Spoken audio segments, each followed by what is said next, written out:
katika masiku kama haya ndiyo siku ya kipekee katika ulimwengu au katika mwaka mzima. Allah tabaraka wa taala jabbaru samawati wal ardh anateremka katika uwingu wa kwanza kuangalia wageni wake walioitikia mwito wake, makabila mbalimbali, watu waliotoka katika nchi mbalimbali, wote talbia yao ni moja, labbaik allahumma labbaik labbaik la sharika laka labbaik innal hamda wan ni'mata laka wal mulk la sharika laka labbaik.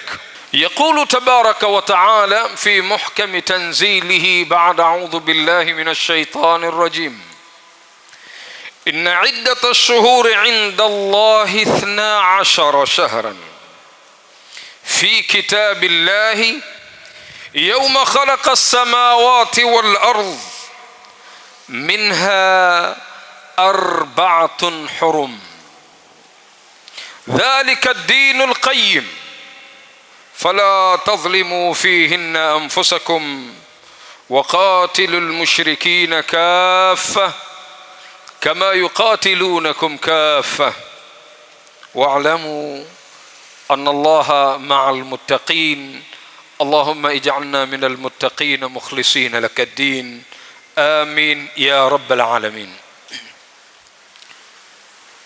أحباب رسول الله، Mwenyezi Mungu Subhanahu wa Ta'ala anazungumza katika Qur'anul Karim aliposema inna iddatash shuhur,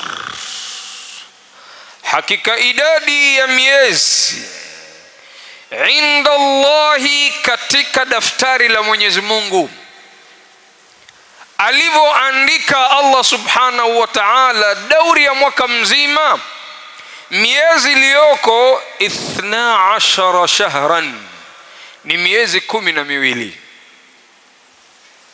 Maandiko haya yako wapi? Fi kitabillah, yameandikwa katika lauhil mahfudh. Katika maandiko haya Mwenyezi Mungu alivyoandika kwamba kuna miezi 12, inapozunguka miezi hiyo ndiyo amun kamilun, mwaka mzima unavyotimia. Sasa yapi anayotaka kutujulisha Mwenyezi Mungu katika idadi ya miezi 12? Lakini kabla ya kuja hapo ni kwamba maandiko haya hayakuandikwa jana na leo, ndugu Waislamu.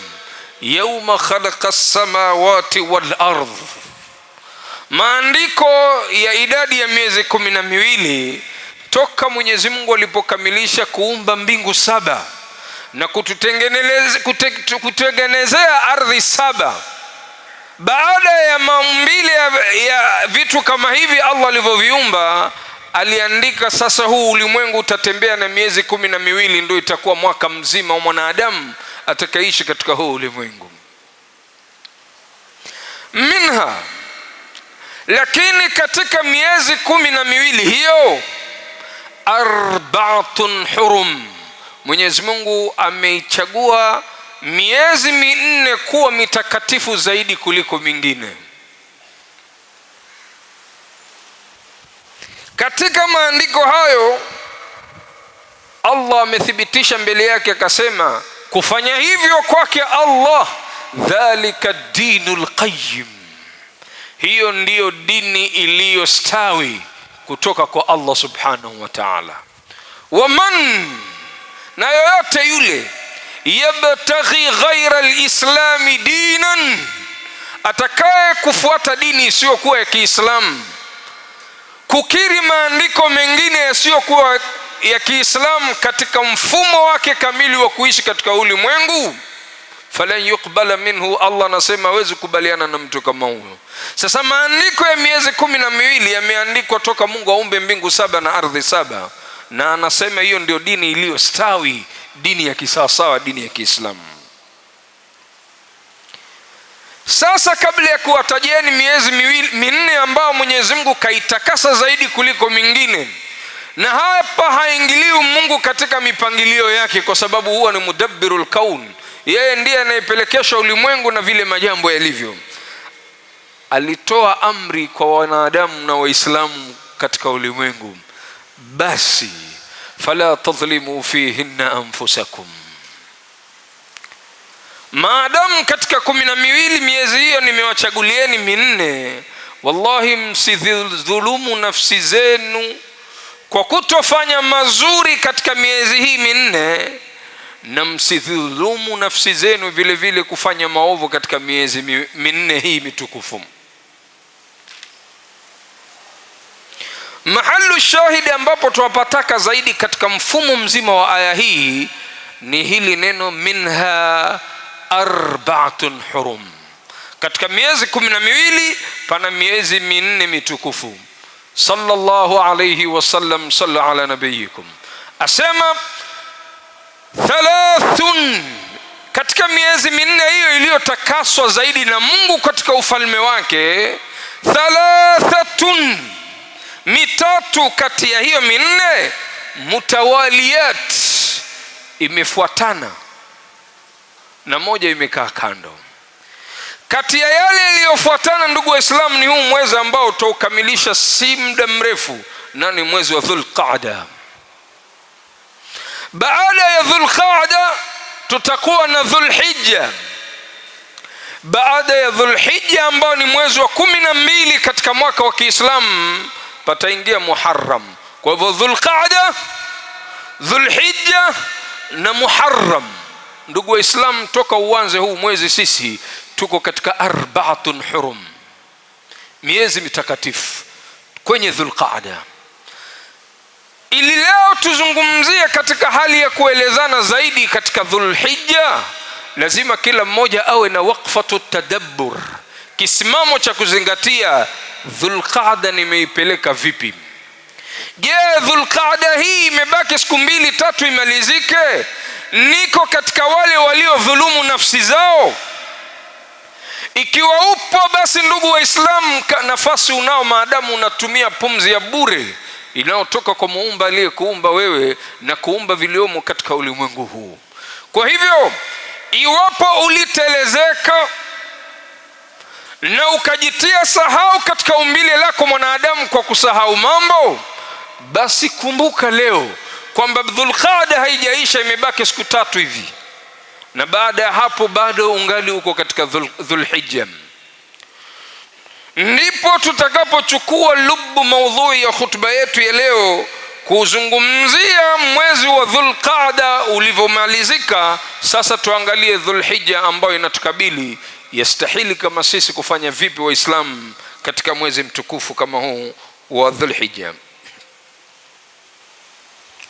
Ayuha almuslimun, Waislamu, nyinyi nawaambieni pamoja na kujiambia nafsi yangu kwamba ha hiya alayamu tatwi, haya masiku hivi ndivyo yanavyokunjika, yanamalizika.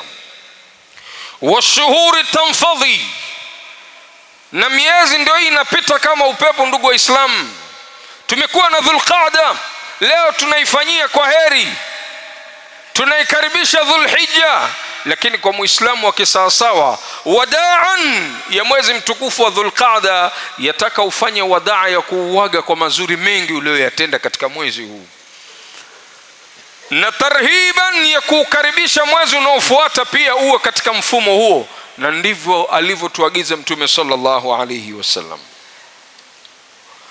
Ndugu wa Islam, panapaswa sisi kujivunia katika mawasimul khairi kama hizi, kwa sababu ni faslun min fusuli rahmat, ni misimu ambayo miongoni mwa ile misimu ambayo yamiminwa rehma kutoka kwa Mwenyezi Mungu, tofauti na miezi mingine. Ndugu wa Islam, na ndiyo kad qarubat, sasa tumekurubia kuingiwa kwa mwezi mtukufu wa Dhulhijja, mwezi ambao Allah subhanahu wa ta'ala ameuapia kupitia kwa masiku yake matukufu aliposema wal fajri, na apa kwa alfajiri, walayalin ashrin, na masiku 10 ambao ittifaqi wanazuoni wengi walizungumzia siku 10 hizi ni awailul ashr min Dhulhijja, masiku 10 haya ya mwezi mtukufu wa Dhulhijja, ambapo punde tu baada ya siku 3 hivi tutaingiwa nazo siku kama hizo.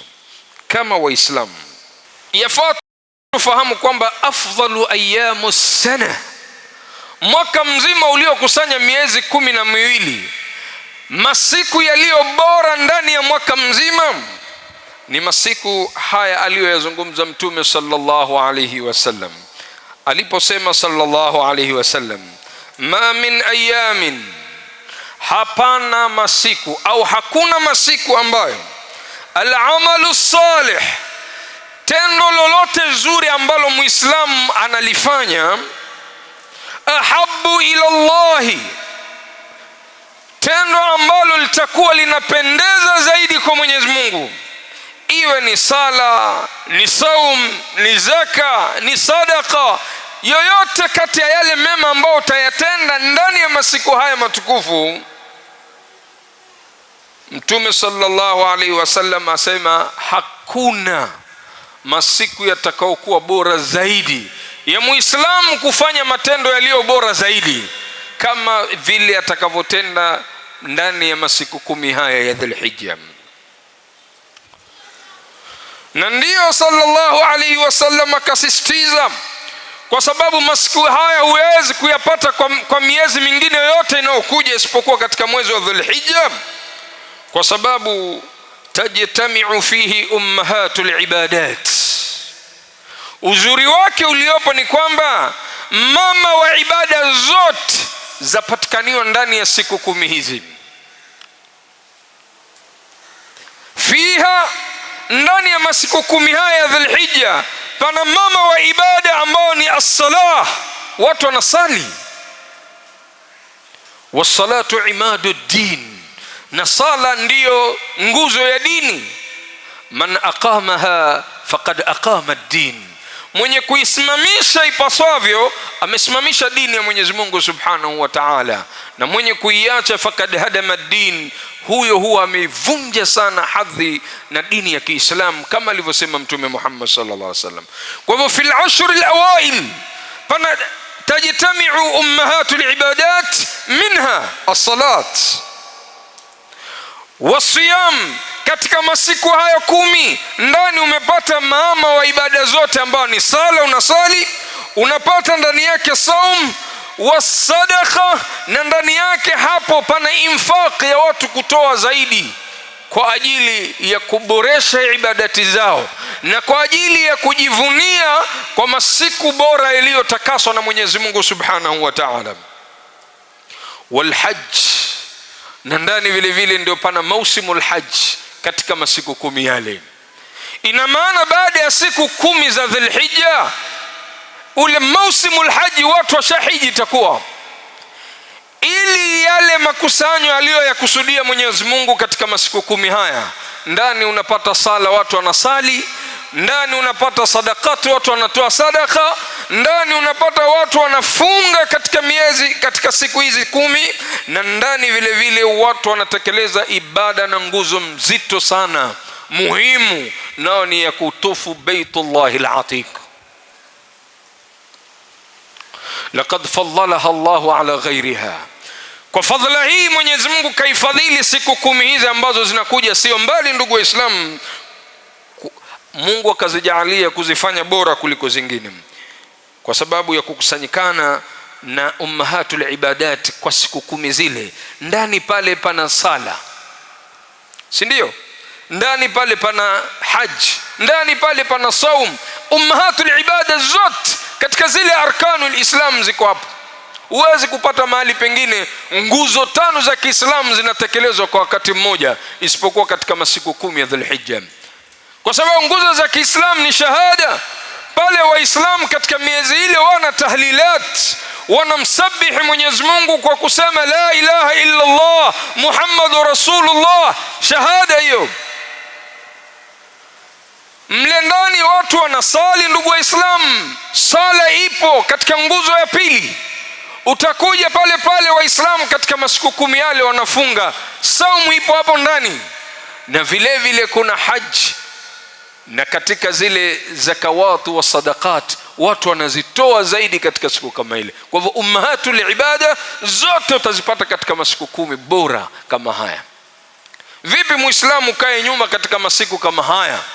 Leo ikapita Dhulhijja, hauna habari ya mwezi muandamo wake, watu wakafanya mazuri na mengi ya ibadat, wewe ukabaki tu simple kama vile kawaida ulivyo, swala zako 5 na unangojea mwaka ufike Ramadhani ufunge saumu yako. Aina ant?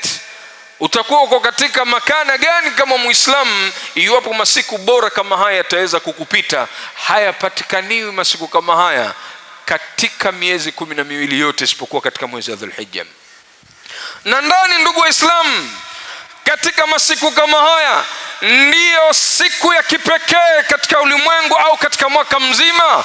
Allah tabaraka wa taala jabbaru samawati wal ardh, kwa siku hiyo tu moja, yanzilu ila samai dunya, anateremka katika uwingu wa kwanza kuangalia wageni wake walioitikia mwito wake. Kila sauti katika minfajin amik, sauti inapotoka katika qabailul mukhtalifa, makabila mbalimbali, watu waliotoka katika nchi mbalimbali, wote talbia yao ni moja, labbaik allahumma labbaik, labbaik la sharika laka labbaik, innal hamda wan ni'mata laka wal mulk la sharika laka labbaik. Yanapatikaniwa ndani ya masiku 10 haya, miongoni mwa zile siku alizozitakasa Mwenyezi Mungu Subhanahu wa Ta'ala. Ndugu Waislamu, istaqbilu hadhihi al-ayyam biqulubin mutma'inna, yakabilini masiku haya ndugu Waislamu kwa mioyo iliyotulia, kwa kupumbaa kwa unachoelezewa juu ya utukufu wa masala kama haya na masiku kama haya matukufu. Wanawaya sadiqa, na nia ambazo za ukweli, kiasi ya kwamba Mwenyezi Mungu Subhanahu wa Ta'ala anajua yaliyomo ndani ya vifua vyetu. Wa azaimun qawiyya, na azma nzito mzito zenye nguvu ambazo taziekesha siku kama hiyo, bitaubati, kwa kutubu juu ya yale madhambi uliyoyatangulia, ili Allah akusamehe. Kwa sababu nafahati zinazopatikaniwa katika masiku kama yale, Allah anapoteremka katika uwingu wa kwanza anaambia malaika, na huku anajua madha yuriduna haulai, hawa wote waliokuja katika nchi mbalimbali, walioko kabila tofauti tofauti, weusi kwa weupe, warefu kwa wafupi, wote wamekusanyika hapa, wanapiga talbia moja, wanaitikia Rabbi, tumeitikia mwito wako kwa ajili ya kuja kuitakasa nyumba yako, kwa ajili ya kukuabudu wewe Allah Subhanahu wa Ta'ala na kusikiliza amri yako. Wanataka nini hawa? Malaika wanamjibu Allah Subhanahu wa Ta'ala, yuridu maghfiratak, hawana lingine wanalolitafuta ya Allah isipokuwa msamaha wako. Allah pale pale anaambia ishhadu, basi nyinyi kweni mashahidi, anni qad ghafartu lahum, mimi nishawasamehe waja wangu hawa. Allahu akbar. Walioko kule wamepata msamaha, sisi huku nasi tumejifungisha kibobe kwa minajili ya saum, nasi kuingia, iwapo zile nafkhati zitateremshwa zitupate, angalau nasi tuko katika saumu na katika ibada zetu zilizobaki. Tumefunga, tusoma Qur'an, tumefunga, tunasali, tutoa sadaqat. Ya Rabbi, hatukujaliwa wenzi wetu kuenda kule pamoja na wenzetu, lakini tunashiriki sote katika kukutakasa, ewe mnyanyuzi wa mbingu 7. Allah Subhanahu wa Ta'ala, ma rabbuka bidhallamin lilabid, Allah hawezi kuwa dhalim kwa waja wake. Masikitiko ya Mwenyezi Mungu ni kwamba mja wake anapomuomba anaona haya Mwenyezi Mungu Subhanahu wa Ta'ala kutomuitikia dua yake, nao wale walioko mbali Allah anawafinika katika bawa la rahma, awafinika katika bawa la maghfira, na Mwenyezi Mungu kutusamehe na kutuepusha na moto wa jahannam. Allahumma ja'alna minhum ya rabbal alamin. Ndugu Waislamu, tanqiyatul qulub min ash-shawaib min al-hiqd wal-hasad, huu ni mwezi ambao ndugu Waislamu yataka tusafishe mioyo yetu kutokamana na machuki yaliyojaa ndani ya vifua vyetu, hasadi zilizojaa ndani ya miili yetu. Ni kama sawia kusema, iwapo utaki kuyasafisha hayo, ni kwamba hujaridhika na vile Mwenyezi Mungu alivyopanga mambo yake.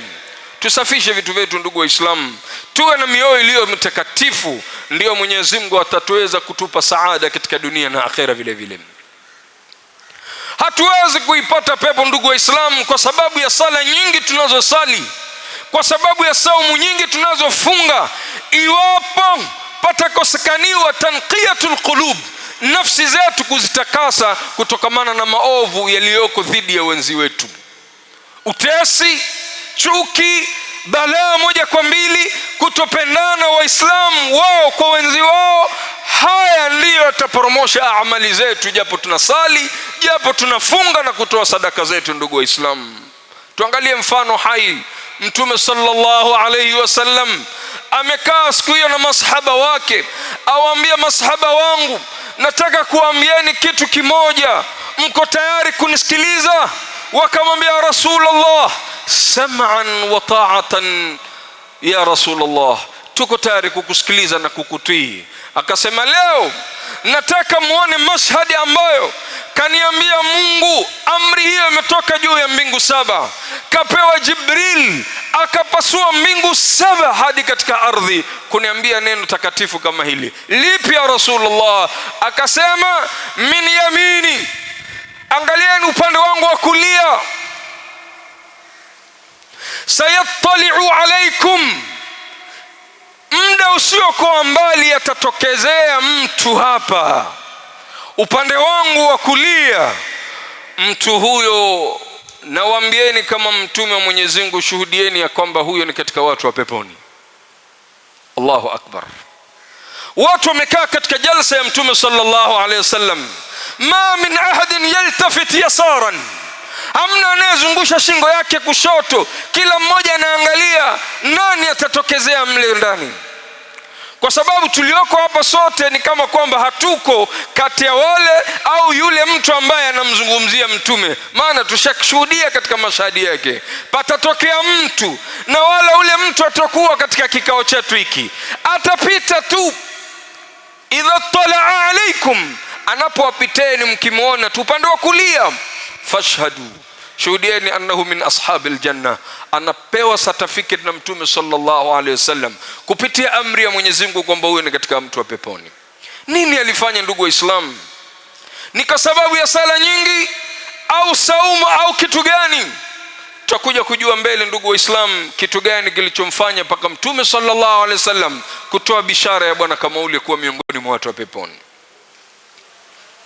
Muda usiokuwa mrefu, idh talaa alaihim rajulun, akaja akatokezea mtu akapita pale.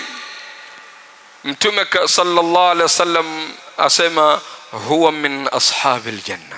Jamaa anapita tu, hana kanzu ya hariri, wala si tajiri, wala si mtu kwamba anafanya ibada nyingi mno kiasi ya kwamba akapewa certificate kile. Mtu wa kawaida tu anapita. Na ndipo katika khutba zilizotangulia ndugu waislamu tuliwaambieni kuna watu juu ya mgongo huu ardhi, msiwachezee kwa udhaifu hali zao walivyo. Huwezi jua alaka yake huyo mtu na Mungu iko vipi. Ukamwekea heshima aliyevaa kanzu kubwa, amevaa suti ya fahari, ukampa heshima kubwa, kumbe hata kwa Mwenyezi Mungu ana thamani mtu kama ule. Rajulun, mtu tu wa kawaida anapita na watu wanamshuhudia, adhaka huwa yule ambaye naam min ashabil janna. Thani yawman, ilipokuwa siku ya pili ndugu waislamu, mtume sallallahu alaihi wasallam akasema, wa min mashhadi al-yawm, na katika ushuhuda wa leo patapita tena mtu, huwa min ashabil janna. Mtu gani mwingine huyo? Jamaa wanamtazama, faidha binafsi rajulin, mara tu anaonekana ni mtu yule yule wa kawaida aliyepita jana. Ada, siku ya pili hii mtume anamshuhudishia mbele yetu. Thalithu yaum, siku ya tatu, sallallahu alayhi wasallam akasema, atapita tena mtu, mshuhudieni huyo mtu ni katika watu wa peponi. Faidha binafsi rajulin, mtu yule yule alipita na kwenda na shughuli zake, huku kumbe tayari ashajengewa janna na maskani yake baada ya kuondoka katika ulimwengu. Hii ardhi ndugu wa Islam ni katika viumbe kama vile wewe. Allah amekupa mdomo wazungumza, ardhi haizungumzi. Lakini haraka ya ardhi hii ni pindi tu unapoingizwa katika shimo lile. Hamna yoyote kati yetu sisi atakayevuka na adhabu ya kubana na ardhi. Watu wanatembea juu ya mgongo wa ardhi bila kujua kesho yake anaingia tumboni mwake. Mmoja kati ya masahaba akapenya kidogo akasema, haiwezekani ule mtu kushuhudiwa na mtume mara 3, lazima nimfuate mimi nijue yepi anafanya mpaka mtume kumpatia certificate kama ile.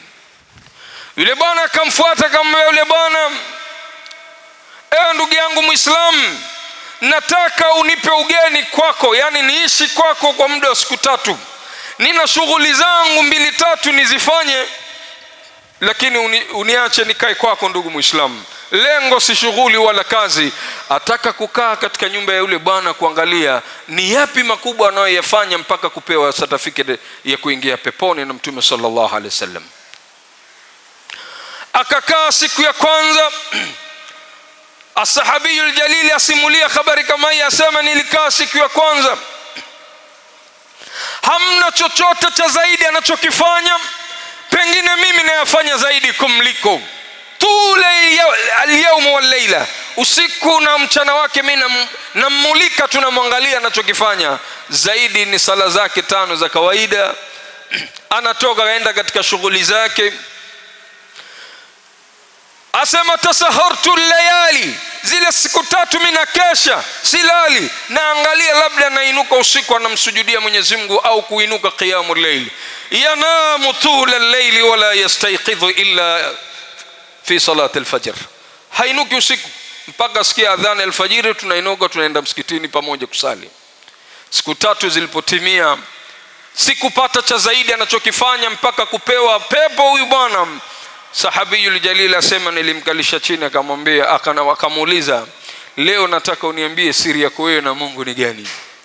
Liannak, sikufichi ndugu, hakika wewe nimepata habari mzito kukuhusu kutoka kwa mtume sallallahu alaihi wasallam, kwamba una habari kubwa baina yako wewe na Mungu mpaka Allah ameridhika na wewe. Unafanya nini zaidi? Unasali sana, unafunga sana, maana siku 3 hizi mzima naishi na wewe na kuona kawaida tu kama mtu wa kawaida vile tunavyofanya. Akasema, idha janna al-layl, siri yangu nakupa hii Muislamu, na Waislamu wakielezana majambo yao mazuri bila kufichana, ili ile faliyatanafasil mutanafisuna ipatikane. Siri yangu kubwa ni kwamba idha janna al-layl, inapoingia usiku, namwambia Mwenyezi Mungu, ya Rabb, unaqi qalbi, na usafisha moyo wangu, likulli man aghadhabani, kwa kila aliyeniudhi mimi, samahtu lahu, ya Rabbi, nimemsamehe kabla ya kunifuata yeye kuniambia nisamehe mimi nimekukosea.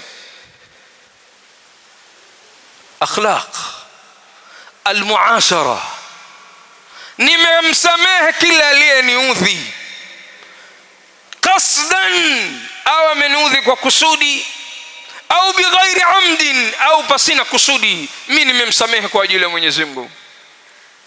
Na silali usiku ule isipokuwa kwa kule yule niliyembughudhi hata kwa neno la hasira. Namfuata, naambia, ndugu yangu, wakati tulipokuwa twajadiliana au twazungumza kitu, rafa'tu sauti alaik, nimenyanyua sauti yangu juu yako, pengine huenda imekughadhibisha, lakini hukuniambia, nataraji kutoka kwako msamaha, nasamehe kwa hilo. Barakallahu li wa lakum bil Qur'anil azim, ونفعني وإياكم من الآيات والذكر الحكيم. أقول قولي هذا، أستغفر الله العظيم لي ولكم ولسائر المسلمين والمسلمات، فاستغفروه إنه هو الغفور الرحيم وهو البر الكريم. الحمد لله والصلاة والسلام على رسول الله صلى الله عليه وسلم. أيها الناس اتقوا الله حق تقاته ولا تموتن إلا وأنتم مسلمون. ndugu Islam, maksadi ni kwamba katika ayami hizi tukufu ambazo zinazokuja, tujitahidi sana ndugu Waislamu katika saum ya hizi siku 9. Wa min ra'siha, na miongoni mwa saumu ndani ya siku 9 hii kuna yaumu Arafa, siku ya Arafa, siku kubwa sana. Iwapo utapata nafasi nyingine ya kuja kuielezea, tutaielezea ijmalan kwa upana zaidi.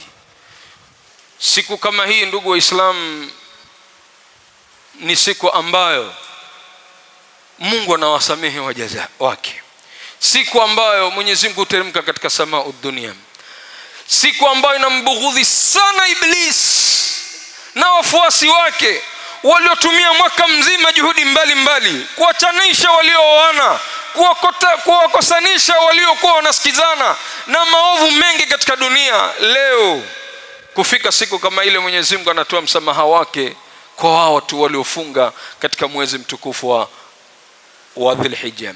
Ndugu Waislamu, tujitahidi sana katika swala kama hilo. Ni jambo muhimu sana sisi kuweza kulifahamu na kuyatekeleza masala kama haya.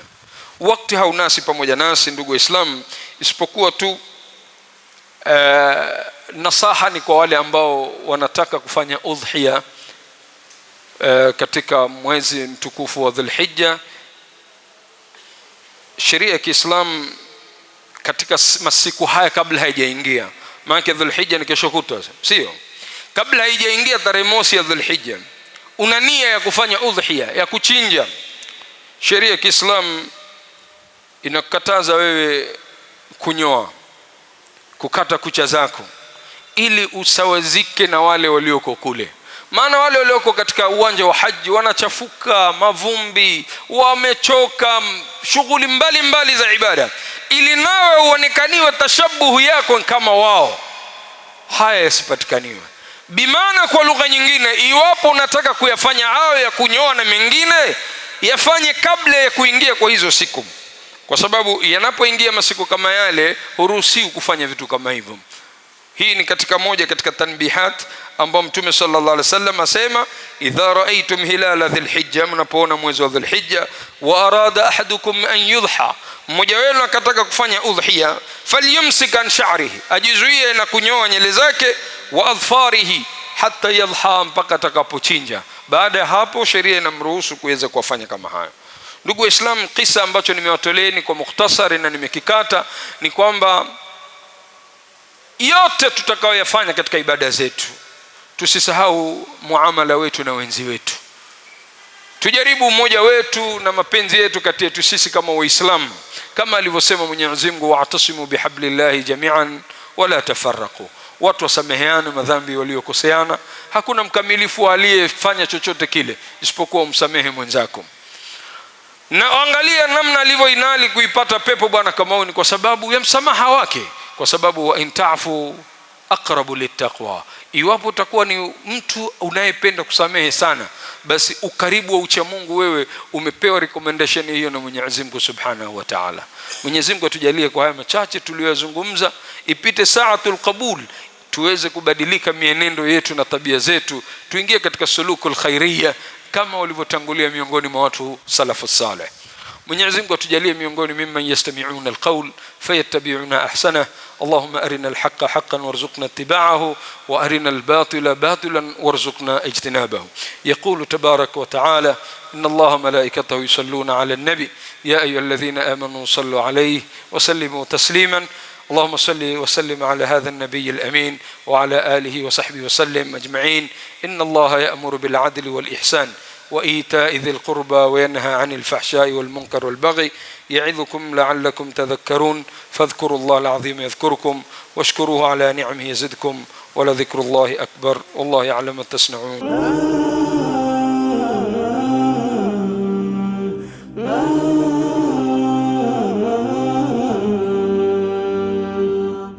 Al Hajar TV, mwangaza kwa umma.